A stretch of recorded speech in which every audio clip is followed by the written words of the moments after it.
Timu ya dawati la uwezeshaji biashara la Mamlaka ya Mapato Tanzania TRA mkoa wa Arusha imeanza kuyafikia makundi mbalimbali na kutoa elimu ya dawati hilo. Akitoa elimu hiyo kwa kundi la wajasiriamali vijana, afisa kiongozi kutoka dawati hilo Salome Hatibu amewaeleza kazi za dawati hilo ikiwemo kulea biashara.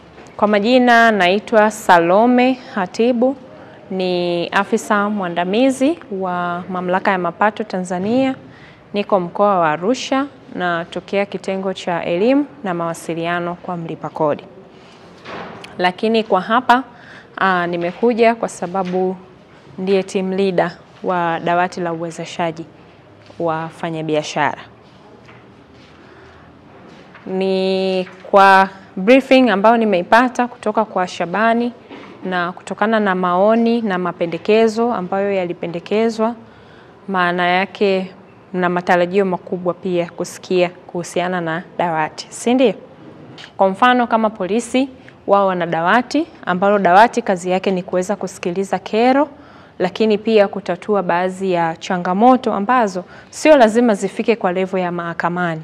Kwa mfano, inawezekana kwamba ni familia wamegombana. Kwa kabla mambo hayajafika mbali sana, maana yake wanawaita wote kwa pamoja, wanasikiliza changamoto ya kila mmoja. Inawezekana ni baba ametelekeza familia au hahudumii familia, maana yake wanamuita, wanahojiana naye, wanakubaliana kwamba basi labda kuanzia leo utakuwa unafanya hivi kwa ajili ya familia yako, hata kama utakuwa unawezesha kwa kiwango kidogo. Halikadhalika pia na Mamlaka ya Mapato Tanzania kwa maana ya TRA imeanzisha dawati hili maalum, na kazi kubwa ya hili dawati ni kwanza lina jukumu la kuwatambua, lakini pili kuwasikiliza, na tatu kuwawezesha wafanyabiashara. Wakati mentality ya dawati ilianza kwa lengo la kuwasaidia wajasiriamali na kuwawezesha wajasiriamali. Lakini kutokana na nature ya TRA, namna jinsi ilivyo, kasema isiishie tu kwenye kuwawezesha na kuwasaidia na kuwasikiliza wajasiriamali, lakini kuna watu ambao tayari wapo kwenye wigo wa kodi na mtu anakutana na changamoto kwenye biashara yake, na wakati mwingine inampelekea mpaka kufunga biashara. Kwa hiyo je, mtu kama huyu ambaye yupo kwenye wigo wa kodi tayari, sio mjasiriamali, anasaidikaje? Kwa baada ya kutathmini na kufanya utafiti mfupi, wakasema basi dawati hili lisiwe tu kwa ajili ya wajasiriamali, lakini pia liwe kwa ajili ya nini? Wafanyabiashara wote kwa ujumla na sio mlipa kodi. Na ndio maana haliitwi dawati kama la mlipa kodi. Tunasema ni dawati maalum la uwezeshaji biashara. Na ndio maana inasema tunawatambua, tunawasikiliza na tunawawezesha wafanyabiashara. Kwa tunapoongelea wafanyabiashara, maana yake ni wote kwa mapana yake, sio tu wajasiriamali peke yake. Kwa sababu unapoongelea mjasiriamali, sio lazima awe ameingia kwenye wigo wa kodi. Anaweza akawa mjasiriamali ambaye analipia kitambulisho, akapata kile kitambulisho cha machinga na akawa ameendelea kufanya biashara zake, lakini ni mfanyabiashara, hajaingia bado kwenye wigo wa kodi. Na ukisema kwamba dawati la kuwawezesha walipa kodi inakuwa iko limited, manake ni kama kundi fulani la watu unakuwa unawalimiti. Kwa kuna baadhi ya makundi ambayo hayataweza kufanya nini? Hayataweza kufikiwa. Ndio maana tukasema kwamba ni dawati maalum la uwezeshaji wafanya biashara. Manake kuanzia ngazi ya chini mpaka yule ambaye yupo kwenye ngazi ya juu zaidi. Na hata wale ambao wanahudumiwa katika ngazi kwa maana ya TRA, tunahudumia wateja wadogo ambao tunasema ni hawa small taxpayers, lakini tuna medium taxpayers na tuna large taxpayers. Na wale ambao ni wafanyabiashara wakubwa, wao wana department yao kabisa ambao tunasema ni large taxpayer department, ambapo wanahudumiwa makao makuu kule kwenye idara ya walipa kodi wakubwa. Kwa hiyo hata na wao pia ambao wanahudumiwa katika LTD, nikisema LTD ndio hiyo large taxpayer department, kwamba na wenyewe pia wanawezekana wakakutana na changamoto, hata kama ndiyo ni mfanyabiashara mkubwa, lakini kwenye biashara tunajua kuna ups and down, si ndio? Na inawezekana mtu akakutana na changamoto kwenye biashara. Je, anaanzia wapi ili aweze kusaidika? Kwa ili aweze kusaidika, maana yake ataanzia katika nini? Katika dawati. Kwa jukumu kubwa la dawati ni kuweza kuwezesha wafanyabiashara wote, wale ambao wapo kwenye wigo na wale ambao hawapo kwenye nini, hawapo kwenye wigo. Lakini lengo la dawati kikubwa sio kodi kwanza. Tunasema biashara kwanza, kodi baadaye. Maana yake kwenye dawati hatuangalii kwanza kodi kama ndo kitu cha kwanza. No. Kwenye dawati kinachoangaliwa zaidi ni kutatua changamoto ya mfanyabiashara ambayo anakutana nayo kwenye biashara yake na kumwezesha ili atoke kwenye hiyo changamoto ili aweze kuendelea na biashara yake. Na kwa yule ambaye yuko katika ngazi ya chini, kwa maana labda ni mjasiriamali, hajasajiliwa, labda hajaingia kwenye wigo wa kodi, kuweza kusaidiwa kwa maana ya kupewa tini endapo atakuwa anahitajika tini, lakini pia kuwezeshwa hata kupata tax clearance hata kama ana biashara, ili iweze kumsaidia sehemu ambapo inahitajika hiyo tax clearance aipeleke ili aweze kusaidika kwenye jambo lake ambalo analitaka. Sio, tunaelewana? Tunaelewana wadogo zangu? Kuweza kufanya nini? Kumwezesha huyu mjasiriamali ambaye yuko chini. Sasa kutokana na mentality ambayo ipo katika jamii zetu, tunajua kwamba mtu akishasikia kuhusu TRA tayari akili yake inawaza nini? Inawaza tu kodi na si kitu kingine. Lakini kwa wale ambao wako ngazi ya chini, tunajua kabisa kwamba takwa la kisheria ni kila Mtanzania mwenye umri wa miaka 18 na kuendelea anatakiwa kuwa na nini? Awe na tini. Kwa mentality iliyopo huku kwenye jamii ni kwamba mtu tu akishakupa tini maana yake tayari amesha kuingiza kwenye wigo wa kodi. Ndivyo tunaamini hivyo. Jamii inaamini hivyo. Kwamba tu kupewa tini tayari mtu amesha kuingiza kwenye wigo wa kodi. Na mwingine unamwambia kuhusu tini, anakwambia mimi nikitoa taarifa zangu ndo tayari nishaingia kwenye wigo wa kodi. Lakini sio kweli. Kwa sababu tunajua kwamba kwenye tini namba inakuwa ni moja maisha yako yote. Ile namba haibadiliki. Na tini namba ina tarakimu ngapi? 9. Imegawanyika katika 3. Yaani kuna namba 3 za kwanza. Ukienda kwenye ile certificate utaona kuna 3 za kwanza, kuna kile kidash, 3 nyingine dash, alafu na zile za mwisho, ambazo jumla zinatakiwa ziwe ngapi? 9. Sasa hizo namba ukipewa, hiyo namba haibadiliki maisha yako yote mpaka unaingia kaburini. Haibadiliki. Na tini namba ni hiyo moja. Hauwezi kuwa na tini namba 2. Mwanzoni kabla ya muunganiko ya mifumo, watu ilikuwa inawezekana kupata tini namba 2. Kwa sababu mtu saa nyingine majina anatofautiana. Inawezekana mimi naitwa Salome Hatibu, lakini labda nikaja nikaolewa, nikabadilisha jina, nikaenda nikaandika Salome labda nani? Labda Jeremia. Unakuta sasa inakubali kwa sababu inaonekana ni watu wawili tofauti. Na mifumo ilikuwa bado haijafanya nini? Haijasomana. Lakini kwa sasa hivi mifumo inasomana, na ndio maana unaposajili kuomba tini namba unatumia namba za nini? Za NIDA. Kwa sababu taarifa zako za NIDA tumelinki mifumo yetu na NIDA. Kwa hiyo zikitoka kule NIDA zinavutwa moja kwa moja TRA.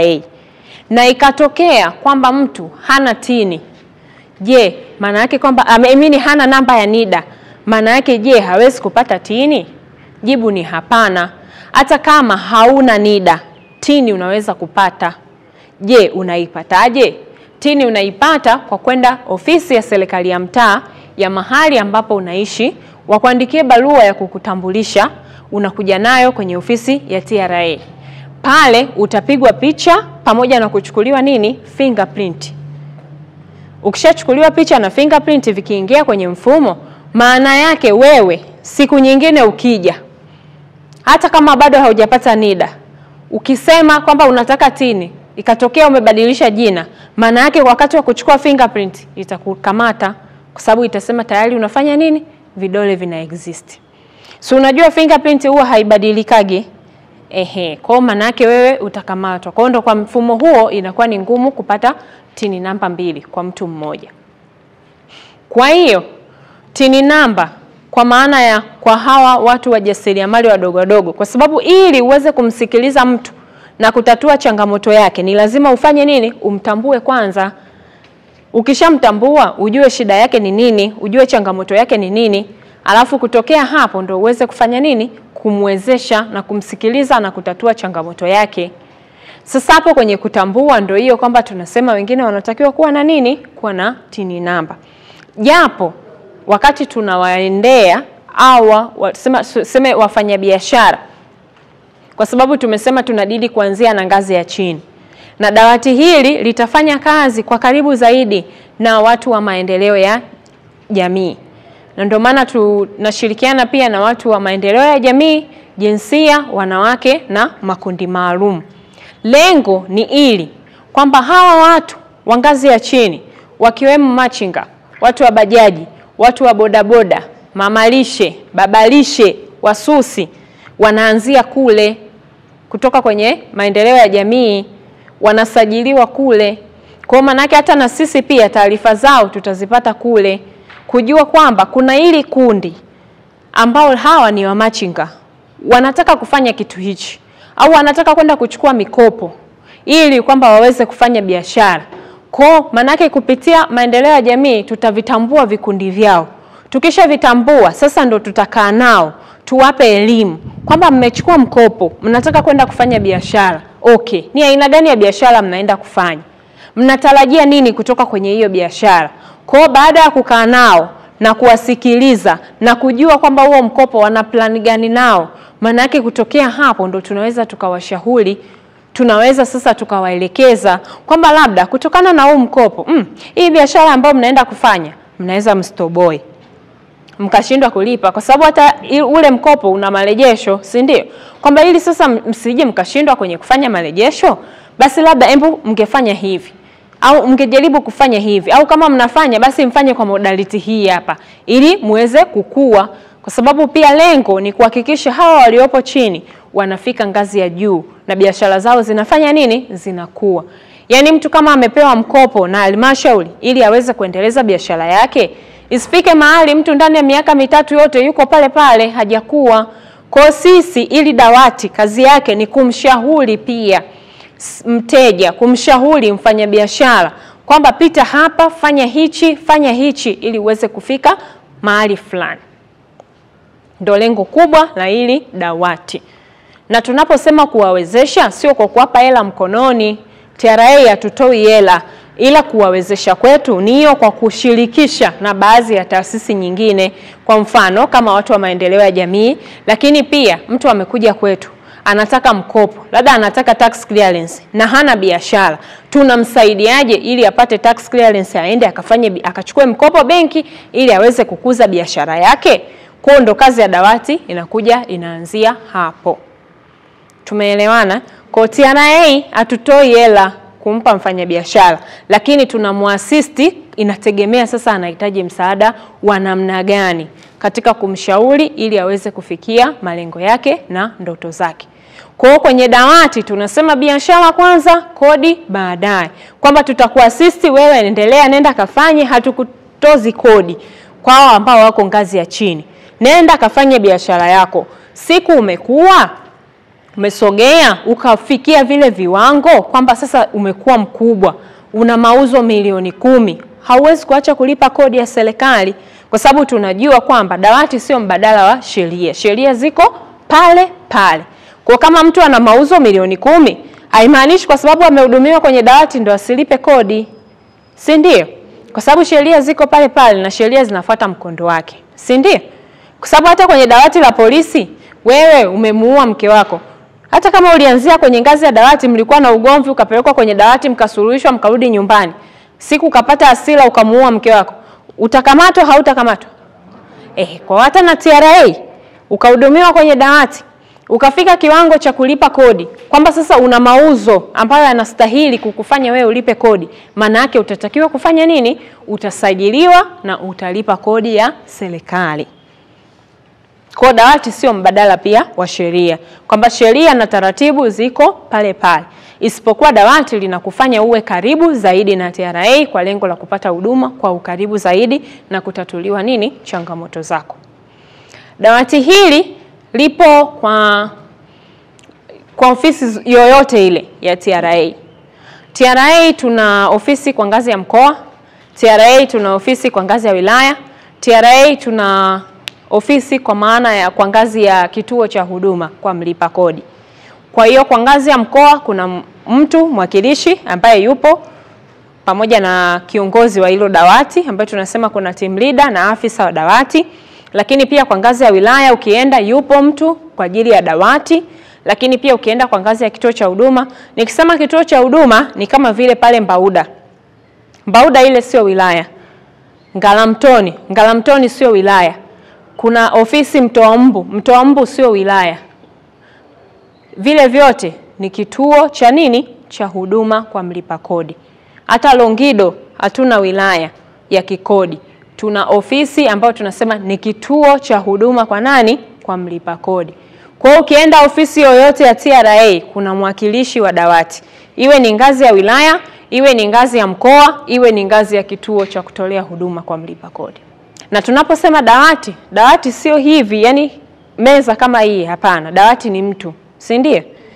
Kwamba ukifika pale unaambia naomba kuonana na afisa dawati, yeye ndo ambaye atakusikiliza na kutatua changamoto yako. Shabani James ni afisa program shirika la Okoa New Generation na msimamizi wa mradi wa kijana wajibika ijue kodi yako lipa na shiriki. Anasema kiu ya vijana hao ilikuwa ni kutambua kazi za dawati hilo. Kwa majina naitwa Shabani James, mimi ni program coordinator kutoka shirika la Okoa New Generation, lakini pia ni msimamizi wa mradi wa kijana wajibika ijue kodi yako lipa na shiriki kwa upande wa Arusha. Siku ya leo tulikuwa na vijana ambao ni YAN ama Youth Accountability and Advocacy Network members ambao leo walipata nafasi vijana ya kukutana na dawati la uwezeshaji biashara la TRA ambalo limeanzishwa hivi karibuni. Kwa hiyo kama kiu yao vijana waliomba wakutanishwe na dawati kwa ajili ya kufahamu dawati linafanya shughuli gani, lakini pia lina madhumuni gani, na uwezekano pia wa vijana ama hii network ya YAN kushiriki kwa namna moja nyingine katika hili dawati, hususan katika kuchangia. Kwa hiyo walipata maelezo kutoka dawati namna linavyofanya kazi, lakini pia na malengo ya dawati dawati la uwezeshaji wa kibiashara hapa mkoa wa Arusha, na tukaelewa kwamba vijana wakaelewa kabisa kwamba dawati hili limeanzishwa mahususi kwa ajili ya kuwawezesha kutatua lakini pia kuvumbua changamoto mbalimbali ambazo zinawakumba wafanyabiashara na kuzifanyia utatuzi, ili mradi mwisho wa siku hizi biashara au wafanyabiashara waweze kuwa na mazingira rafiki ya kulipa kodi. Kwa hiyo tumeelewa mwanzo dawati hili lilikuwa linadili sana na wajasiriamali, lakini limeenda mbele zaidi.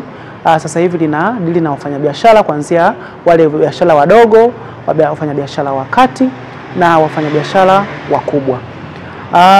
Lakini pia vijana kupitia mdahalo huu waliweza pia kuomba mambo mengi, ikiwepo wao kama vijana kuweza kuwa sehemu ya kushiriki katika swala zima la utoaji wa elimu au kushiriki katika swala zima la hili dawati, hasa katika ngazi ya chini, kata au mtaa. Na bahati nzuri waliweza kuyafikisha hizi concern na wakapewa pia clarification kutoka TRA, kutoka dawati, wakapewa utaratibu wa namna ambavyo wanaweza kuomba kushiriki, hususan kushirikiana na TRA katika swala zima la utoaji wa elimu ama katika dawati, hususan katika ngazi ya chini. Kwa hiyo waandike barua, maombi yaandikwe kwa meneja TRA mkoa wa Arusha. Kwa hiyo vijana walipewa utaratibu na wakapewa pia changamoto ya namna ya kuweza kushiriki katika hilo dawati. Lakini kikubwa ni kwamba vijana wamesikilizwa. Kwa hiyo tunachokisubiria tu ni kwamba TRA wenyewe ama vijana namna gani watakaweza kuiandika hiyo barua kwa kwenda TRA, na process nyingine zitafuata, japo si rahisi kiasi hicho. Kwa hiyo kwa sisi shirika la Okoa New Generation tukishirikiana na Restless Development kupitia mradi huu unaofadhiliwa na International Budget Partnership IBP.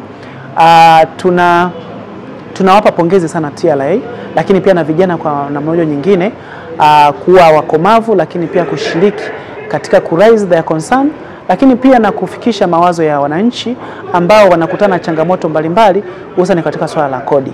Mwisho wa siku lengo ni moja tu, wananchi waweze kulipa kodi ambayo ni rafiki na ambayo ni ya usawa. Kwa majina naitwa Benjamin Mahinga, na leo tulikuwa tumekutana na mtoa elimu wa TRA kwenye dawati la biashara. Ametupa elimu juu ya dawati hili la kuwezesha wafanyabiashara, ambapo tumeona kile ambacho ilikuwa mwanzo wa kipo na labda kilikuwepo na elimu ilikuwa ndogo, tumepata wigo mpana wa kujua mambo ambayo tunaweza kusaidiwa na dawati hilo. Mojawapo ikiwa ni kwamba huyu mfanyabiashara mdogo anahitaji kupata TIN number na hajui anzie wapi. Dawati hilo pia linahusika naye.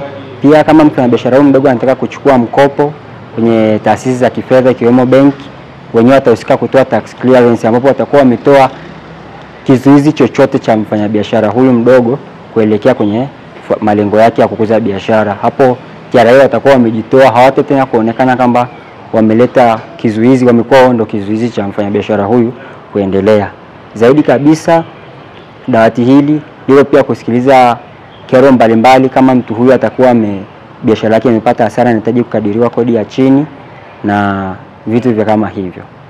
Kikweli kama wanajamii wengine kwa tunauoga, tukiona watu wanalalamika TRA wamefunga biashara, TRA wamefanya hiki, tunakuwa na hofu. Nasi kama TRA ni mmoja ya vyombo vinavyoshirikiana na polisi, ila ukija kwenye mtazamo halisi na kilichopo, unajua kujumua TRA wanawezesha sana kukuza biashara zaidi endapo utataka kufanya nao kazi kwa kushirikiana, kwani kulipa kodi ni moja ya wajibu wa mwanajamii ama mtu wa taifa hili, kwamba inasaidia nchi kuendelea. Kwa kushirikiana nao kwenye biashara yako, maana yake utakuwa unasaidia pia kuendeleza nchi. Hilo ni jambo la kwanza ambalo tumekuja kugundua kwamba TRA hawapo tu, tunaweza kufikiria wanatusaidia nini. Ila baada ya kugundua hilo, nileta kushirikiana nao na tukajua kumbe kwenda benki kuchukua mkopo wenyewe wana tax clearance inayohitaji, na kwa sababu wameshaweka mazingira rafiki kwa mtu huyu kufika, imekuwa rahisi sana kwa watu kufika. Ikiwemo mimi nimevutika sana hadi nimeshakuwa na TIN number. Yes, hivyo. Naye afisa maendeleo ya vijana mkoa wa Arusha Jafet Kurwa akapata wasaa wa kuzungumza na vijana hao wajasiriamali. Kwa hiyo wakati huu tuliopo au umri huu tuliopo una thamani kubwa katika eneo moja kubwa. Ni umri wa kujifunza vitu vingi sana, kujaribu sana, kukosea sana, na ni umri wa kupata njia sahihi kwenye maisha. Ukipita ukafika 40, basi tunaanza kushikana mashati. Unaanza kulalamika. Kama hapa tujaanza kulalamika kuhusu serikali, ukifikisha miaka 40 utaanza kulalamika. Ukihisi kwamba imechangia au mtu fulani au mzazi, usiwako watu wanawalalamikia wazazi wao, na wako wengine wanafikia hatua paka ya kuwatukana wazazi wao. Wako wanaolalamikia ndugu zao, awe ni kaka awe ni mjomba. Vijana katika umri wa ujana tufanye vitu vingi vinavyowezekana ambavyo tunaamini kabisa vinatupa future. Sisi tunaelewana jamani?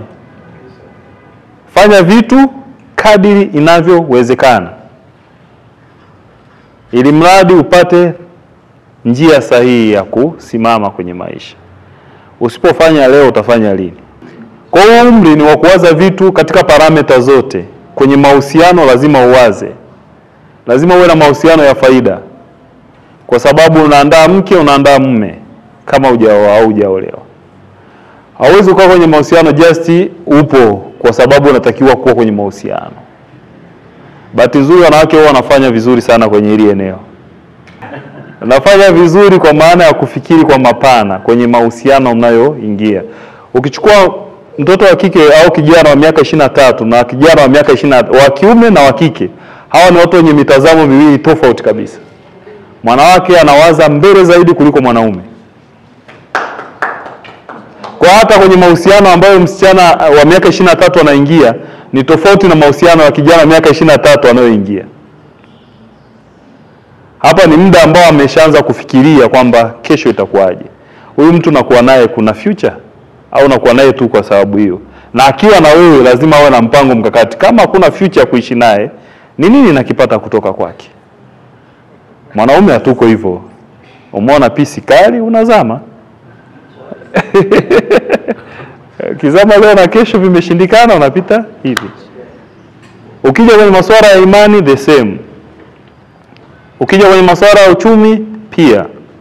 Kwa umri wa vijana ni umri wa kubalance kila eneo. Iwe ni michezo, iwe ni mahusiano, iwe ni imani, iwe ni uchumi. Kwa hiyo ni umri mnaweza mkaona nataka kuwaletea hiyo hatari iliyopo.